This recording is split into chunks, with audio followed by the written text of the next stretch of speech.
Les poids lourds de l'UFC sont majestueux et façonnés comme de vrais prédateurs, mais il y a un combattant parmi eux qui enfreint toutes les règles. Il n'avait pas un physique musclé, ne s'entraînait pas au rythme d'un athlète d'élite, et son apparence ressemblait davantage à une personne ordinaire qu'à une superstar octogonale. Cependant, quand il a tendu sa main droite, tout s'est terminé instantanément. Roy Grant Nelson a non seulement battu les meilleurs, il les a complètement fermés. Sa main droite est la peine de mort. Quelle que soit la taille, la technique, la renommée de l'adversaire, le résultat est toujours le même si vous tombez dans le piège de Nelson. Une défaite poignante et une perte humiliante. Avant de commencer, pourriez-vous laisser votre like et vous abonner afin que nous puissions continuer à partager de nouvelles vidéos. Sans grand-chose, commençons. Aujourd'hui, nous revivrons les combats les plus brutaux, les knockouts les plus terrifiants et les humiliations les plus épiques de Roy Nelson, qui a prouvé que peu importe ce que vous regardez, vous pouvez abattre n'importe qui quand vous avez de la dynamite dans votre poing.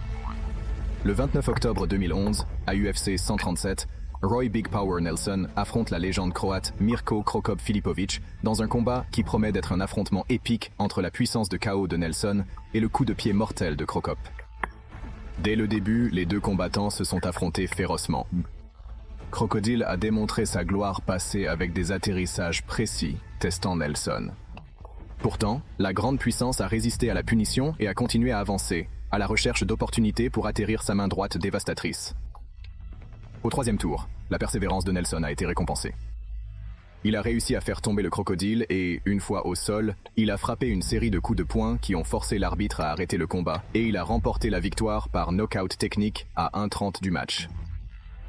Le 24 septembre 2016, lors du Roy Great Power UFC Fight Night 95, Nelson a affronté le géant brésilien Antonio Bigfoot Silva. Nelson a affronté un adversaire avec un avantage considérable en taille et en portée. Connu pour sa puissance de knockout et ses victoires impressionnantes, Silva représente une menace majeure. Au deuxième tour, Nelson a trouvé sa chance et a pris le contrôle du match, lui donnant la victoire par knockout.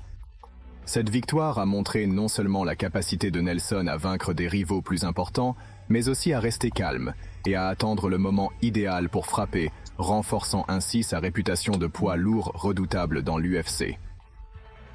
La résilience de Nelson a été encore mise à l'épreuve lorsqu'il a affronté le légendaire combattant brésilien Antonio Rodrigo Nogueira, ancien fierté de l'UFC, connu pour sa durabilité et sa technique au sol.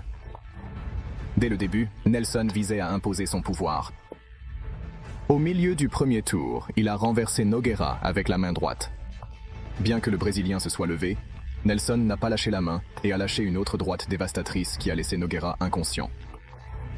Cette victoire est l'une des plus importantes de la carrière de Nelson, non seulement en raison de la taille de l'adversaire, mais aussi en raison de la puissante façon dont il a assuré un knockout. Le 5 décembre 2009, dans la finale de la 10e saison de The Ultimate Warrior, Roy Nelson affronte Brendan Schaub, un ancien joueur de football qui s'est avéré être un prétendant fort tout au long de la saison.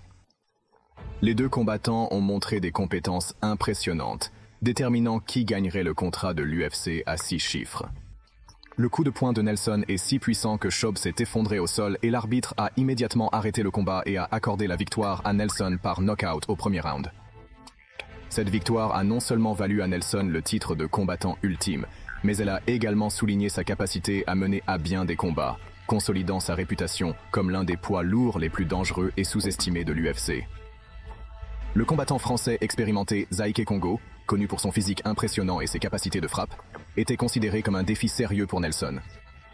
Les deux combattants sont connus pour avoir une puissance de knockout dévastatrice et les fans s'attendent à une confrontation explosive dès le début. Nelson s'est qualifié de manière décisive à 2 minutes du premier tour. Sa célèbre main droite touche le sol et atteint proprement le menton de Congo. Le Français est tombé sur le tapis et malgré ses tentatives de se défendre, l'arbitre est intervenu pour arrêter le combat, permettant à Nelson de faire un nouveau knockout au premier tour. Cette victoire a renforcé la réputation de Nelson comme l'un des attaquants les plus redoutés de la catégorie des poids lourds.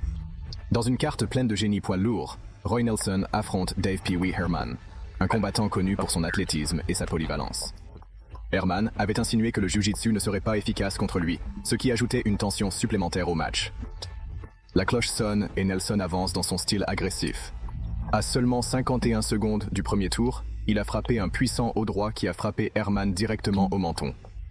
L'impact a été si décisif que Herman est tombé, et l'arbitre est intervenu immédiatement pour accorder à Nielsen une victoire impressionnante par élimination. Cette victoire consolide la réputation de Nielsen comme l'un des attaquants les plus redoutés des poids lourds. Dans un combat entre deux anciens Ultimate Fighters, Roy Nelson affronte Matt Mitrione, un ancien joueur de la NFL connu pour sa puissance et son athlétisme. Ces combattants sont connus pour leur agressivité, et les fans s'attendaient dès le début à des feux d'artifice dans l'octogone. Nielsen met la pression sur Mitrione pour se rapprocher.